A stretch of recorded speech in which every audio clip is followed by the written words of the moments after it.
For Crema Media's Polity, I'm Sane Dlamini. Publisher and author Melinda Ferguson is in conversation with Polity about the book titled Inside the Belly of the Beast, The Real Bosasa Story. So, Melinda, can you briefly give us some background into who Angelo Agrizzi is and his upbringing in Germiston? So, Angelo Agrizzi is the son of an Italian immigrant. Grew up in Germiston from a lower to middle class, financially, not a rich family. He showed, I think, business acumen from a young age. He was working in a bakery when he was 14 years old. He went to chef school. He funded himself. He never told his parents that, he was paying for himself. So he was like a self-starter. And I think those often children, I think, from immigrant parents, especially, in South Africa, they have to work hard. And I think that's what was one of the driving factors with Angelo, is that he was a hard worker. And then he got involved in the catering business. He was very driven to succeed. And this Italian thing, I think, of wanting to provide for the family, wanting to be successful, wanting to provide for his wife and his children. And then, of course, things start changing and getting more interesting, I think, when he meets Gavin Watson. There's a nice part in the book, we're talking about the inside the belly of the beast, where he hears Gavin speaking closer in the airport lounge. And he's intrigued. He knows this must be Gavin Watson. And he tries to get Gavin Watson's card and his phone number, because it's almost like there's a desire in Angelo, and Gavin has something that Angelo is longing for, this kind of a success. And I think in many ways he glamorized Gavin Watson a lot, hero worshipped him to a certain extent. Can you also briefly unpack the title of this book for us? So it is quite interesting because it's my title. I thought to myself that the book needed a title that would give a feeling that this is not going to be some hero story. This is not going to be some whistleblower story, a glorification of Angelo Agrizzi. Because the title, Inside the Belly of the Beast, is actually a very hard title. It's a harsh title. There's a beast. And in many ways, I felt like it needed to reflect Angelo's beast, as well as the beast of Bosasa. And on a bigger level, the beast of materialism and greed. And so that's how the title came about. You were also hesitant, if I recall, in taking this project over, but then you didn't have anything positive to view about the men that we're talking about today. What made you change your mind? So, initially, Angelo Agrizzi, the name just inspired, I suppose, distaste. And that's a nice way of saying it. I just thought, I'd heard that racist tape, the K word, where he's using K's here and K's there and everywhere. And I was just quite revolted with that, actually. And I thought when he emailed me initially, I just thought, well, I don't want to engage with a man like this. But he pursued me. And he pursued me. And I finally, in a way, I almost got a bit sick of him. So I thought, oh, God, you know what? Maybe I must look at him. And actually, the thing that made me want to read the book was when he said he had sent it to another publisher. And there was a little voice that said to me, maybe there's something in this book. So I thought, let me look at it over the weekend. And that was in July. And I read this book and I was blown away, actually. I thought it had a lot of potential. I thought there was a lot of stuff that was very important stuff that South Africans should know about. And I quickly Zoomed him on the Sunday night and I said, let's meet. And I said, I want your book. And then as a publisher, I always form relationships with my authors. I'm not the normal publisher who kind of sends a few emails and ticks a few boxes and then moves on. I become incredibly parental. So I become like the mother of the author. So suddenly I'm finding myself becoming, Angelo Agrizzi's mother. And I was very honest with him. I said to him, dude, what was this racist thing? What was this stuff about? Like, you need to tell me what happened. And I felt like Angelo, in a way, is not a unique character in terms of South Africa's white, racist population. I mean, I think that many people are racist still in this country. And I think that he's not standing alone as one of the only ones. And actually, after listening to him and that, I even wondered at times whether he didn't just make a big mess of that conversation with Gavin Watson's two children who had taped him. You know, Angela was drinking a lot that night, and so were Lindsay Watson and his son. And I just felt like they were there to catch him. And they did catch him, but they kind of set him up for that as well. There was a big setup in that racist situation where they managed to get him to say words, but they were also saying those things. You know, they just didn't tape themselves. So that racist thing, I had to get over it on a level, because then I needed to engage with this person. And in the last few weeks, in the last month or two, since he's been so ill, I speak to him every day, you know, maybe 3 times a day. I have warm feelings for him these days. I think that he's done a very brave thing. He's incriminated himself a lot in this book. He's done what other people haven't wanted to do. And I respect him for that. And now, when he's been so ill, you know, I'm also a soft-hearted person. I can't just, you know, ignore the fact that this person's had tubes in his nose and he's been on dialysis and he's needed support. And when I read the book, I was also intrigued and surprised at the same time that this man that a lot of people don't want anything to do with comes from a very humble beginning, as you've just told us, and he had a passion for cooking and he was a hard worker. What else will the readers get if they read this book about this man? Well, I think that one of the most interesting things for me is the relationship with Gavin Watson. And that is done in a lot of detail that people don't know about. You know, to see the development of Angelo's kind of hero worshipping of Gavin Watson, and then the slow erosion of how the knight in shining armor, Gavin Watson, how he loses the allure that Angelo had for him, and how Gavin plays Angelo, and how Angelo slowly starts to wake up and realize that he's actually being played. And this is 16 years after working at Bosasa. And for me, that's one of the most interesting things about the book, is that it actually develops that relationship. And you, I think, start understanding as the reader, you start almost having this voyeuristic view of this relationship between these two men that were once almost blood brothers. And the other very fascinating thing, I think, within that relationship is how Gavin uses Christianity to bless everything. And, you know, so many people, like some of our church leaders, you know, they use the Lord's name and then they do the most despicable things in the name of God. And I found that to be really an interesting thing, and I think readers are going to really relate to that, is how the Bible, how Christianity can be subverted in order to bless the most evil and the most corrupt kind of things. And I think that Angelo, in a sense, because he's actually a Catholic, and I think he's a real Catholic, you know, he's a man who has a good relationship with his maker.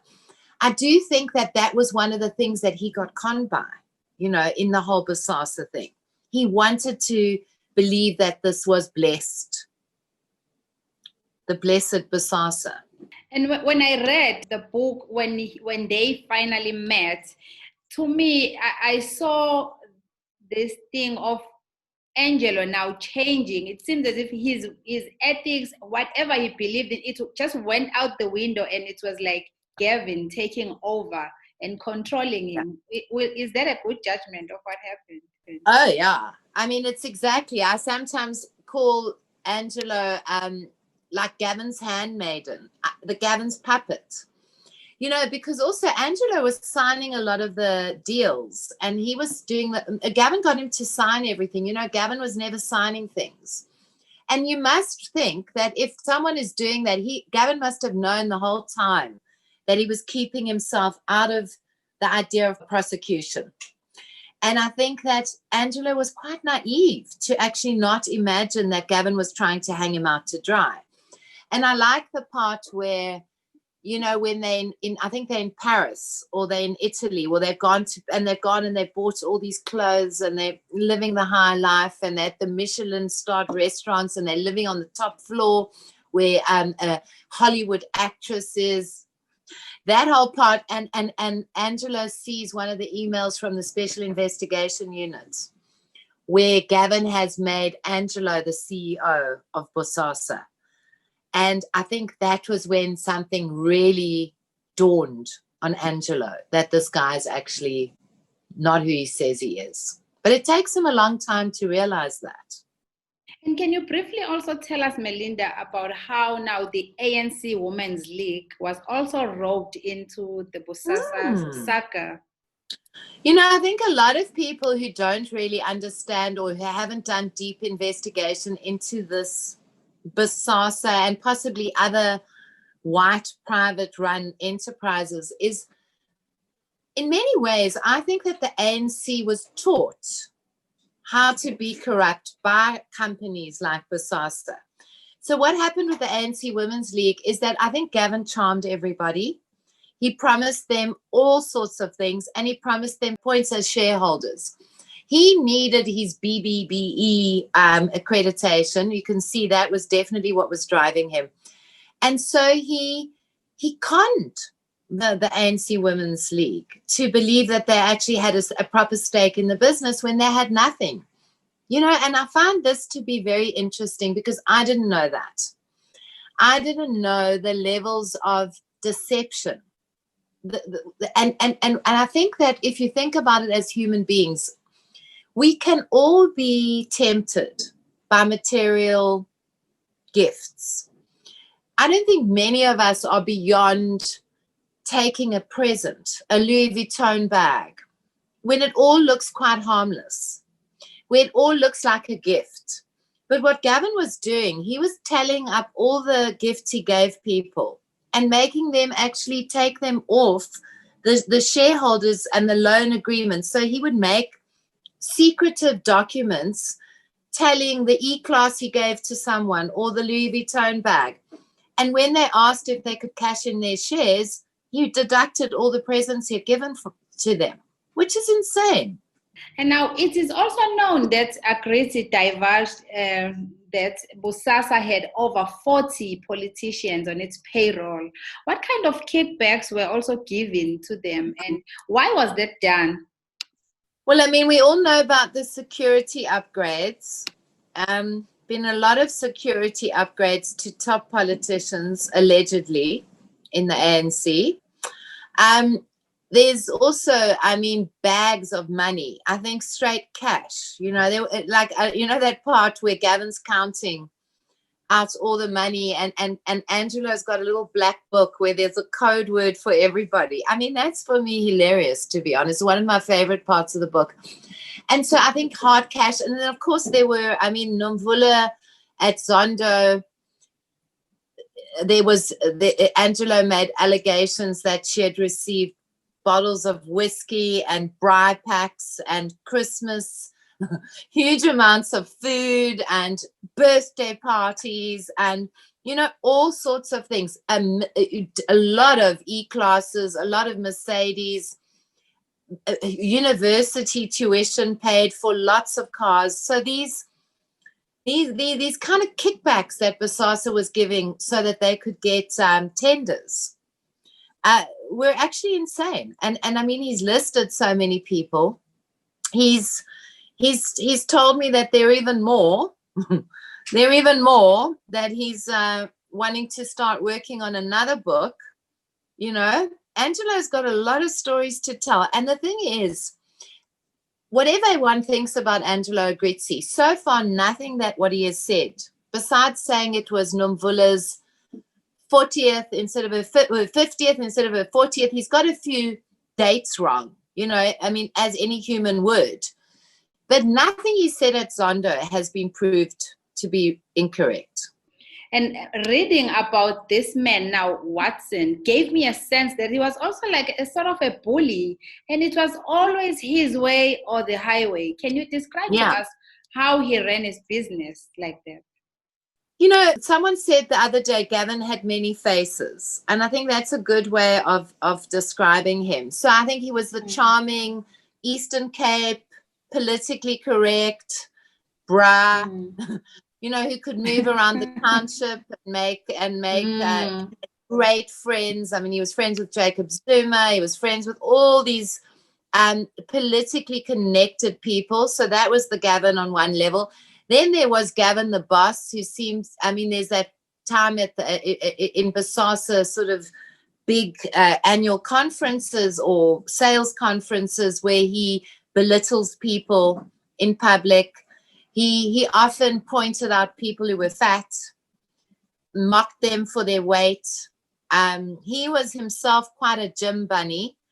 He was very into keeping young. It looks like for me that I don't know if he ever did have Botox, but he looked like he might have had a few shots. Definitely. And he was so health conscious in that. And he really, and I often wonder, because I mean, Angelo Agrizzi is overweight, has been overweight.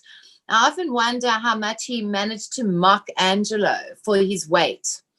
You know, so and then he had these other kind of, I think he was charming. I think he also had this charm. And then he had this anger. And he had a temper. So there were a whole lot of different facets to Gavin Watson. But I think more than anything, he was someone who was highly ambitious and very greedy, very, very greedy. Nothing was ever enough for Gavin. You know, they talk about that he was earning 5.2 million rand a month. I mean, that's a lot of money. And then what all the other money that was put into other places, you know, so the money was insane that was being generated through Bosasa. And it was also interesting to read that the correctional service boss, Linda Mti, now, he was calling them with the code names for everyone. I know Agrizzi was Stallion. Why was that done? Can you tell us? Well, I mean, I think Linda Mti was Snake. Hey, I think his name was Snake. I think that, you know what, I think that, you know, these guys, they sometimes remind me of these like kind of almost schoolboys living in this make-believe world, you know, the guys in Bosasa like Angelo, like Gavin. And I think that there was almost this weird game that they were playing, you know, having code names for people, having your initial and then where you're going to get the money dropped off. So if it's at Tambo, it would be like, this one, Snake, ORT, and description of something about his face, black mustache or whatever. So I just think it was one of these like weird little systems that Bosasa guys came up with. And they probably thought no one was ever going to find out who these people were, because they thought that they had managed to pull the wool over everybody's eyes. And have you heard from many people who've read the book how if they maybe their perceptions of how they look at Agrizzi, if it has changed, like he changed yours? Yeah, I think a lot of people are surprised at the early childhood writing, because Angelo wrote all of that himself. You know, he's actually a good writer. He's very poetic, and I was very impressed by that writing in the beginning. So there's a deepness to Angelo, I think, that people, you just see him on the surface, think, just big, fat, greedy guy, corrupt, horrible, racist. And then you start reading, and the story tells about Stalin and the chicken, you know, the chicken that Stalin pulls the feathers off, that's bleeding. And then Stalin puts some seed out to the chicken, and the chicken comes back to him, showing how people keep coming back even to their abusers. And so these deep thoughts for me were not something that I think that people would maybe necessarily think Angelo Agrizzi was capable of. Also, he's clearly a great businessman, a great businessman who seemed to have really just got involved in the wrong with the wrong people. But when you look at the systems he developed for Bosasa, the way that things were running, someone said to me the other day, geez, this book is like a good business book. It's like, not the corrupt parts. Obviously, that's not the part you want to be learning about. But in terms of getting Bosasa into the place that it was, Agrizzi had a lot to do with that, because he was very good at delivery. You know, his word, he took a lot of pride in his word. And if he committed to something, Angelo made sure whatever it took, he would deliver.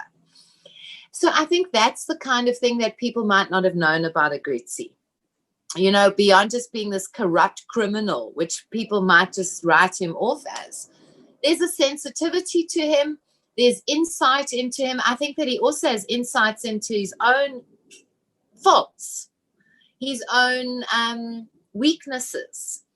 And that for me saves the book from just being some kind of, you know, self-indulgent thing. That the fact that Angelo has realized his own wrongdoing is very, for me, attractive. And at the end of the book, there is a part where he says that Gavin's life and his death as well was a lesson to him and hopefully to others on how to do things. Is he thinking more about this now that he's sick? Oh, yeah. I mean, I think this time where Angelo's been sick has been, you know, when you're forced to stay in bed since October the 14th, really, since he got arrested. He got ill the next day, you know, he collapsed. And so he's been lying in a hospital bed in different places, first in Chris Hani Baragwanath and now in a private hospital, not being able to move. I mean, a week or so ago, he managed to sit up on his own. He's been on kidney dialysis for most of the time. He's had this full face respirator where he couldn't breathe. So I think the fact that he isn't dead is quite a miracle, to be honest, because I think he was close to death. But it's being forced to just lie in one place. You have to look at your life. And I think that's why he's now inspired to keep on writing a new part of his story. You know, I've been encouraging him to start writing, saying, lying in hospital. You know, like, how did he get there?